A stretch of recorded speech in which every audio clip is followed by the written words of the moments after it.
19 inch centre ഭാഗത്തുണ്ട്.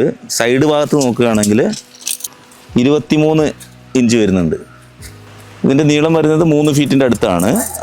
ഏകദേശം ഒരു 250-300 kilo weight വരും. ഈ വെയിറ്റ് നമുക്ക് 2-3 ആൾക്കാർക്കൊന്നും ഈ മെഷീൻ്റെ മേലേക്ക് പൊന്തിക്കാൻ കഴിയില്ല.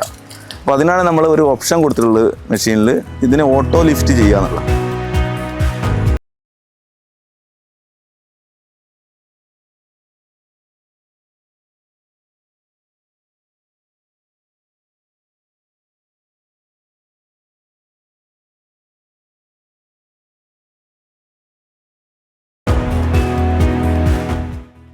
ഇത് ഹെവി ആയിട്ട് മരം പൊളിക്കാൻ വേണ്ടിയിട്ടുള്ള മെഷീനാണ്. ഇത് കർണാടകയിലെ മെഡിക്കേരി എന്ന് പറഞ്ഞ സ്ഥലത്തേക്കാണ് പോകുന്നത്. അവിടെ ഫാക്ടറിയാണ്. ആ ഫാക്ടറിയിൽ പല ഫുഡ് പ്രോഡക്റ്റുകളും ഉണ്ടാക്കുന്നുണ്ട്. അവർക്ക് ഈ പുളിമരമാണ് അധികം വരുന്നത്. അതുകൊണ്ടാണ് നമ്മൾ കിർലോസ്കർ ഇഞ്ചൻ വെച്ചിട്ടുള്ളത്. ഇതാണ് നമ്മുടെ പമ്പ് വരുന്നത്. ഹെവി പമ്പാണ്. ഡ്യുവൽ സ്റ്റേജിൻ്റെ അമേരിക്കൻ്റെ പമ്പാണ് ഈ വരുന്നത്. ഇത് ഏകദേശം 12 കിലോ വെയിറ്റ് വരും ഈ പമ്പിന് മാത്രം. 40 ടണ്ണ് ഡിസ്ചാർജ് ഇതിൽ വരും. അപ്പോൾ നമുക്ക് എത്ര സ്ട്രോങ് ആയ മരങ്ങളും ഒറ്റ ഷോട്ടിൽ തന്നെ പൊട്ടിക്കാൻ പറ്റും. ഇതിൻ്റെ ഓയിൽ സ്റ്റോറേജ് എന്ന് പറയുന്നത് 60 ലിറ്ററാണ്. പിന്നെ ഇതിൽ ഓയിൽ ഫിൽറ്റർ കൊടുത്തിട്ടുണ്ട് നമ്മൾ.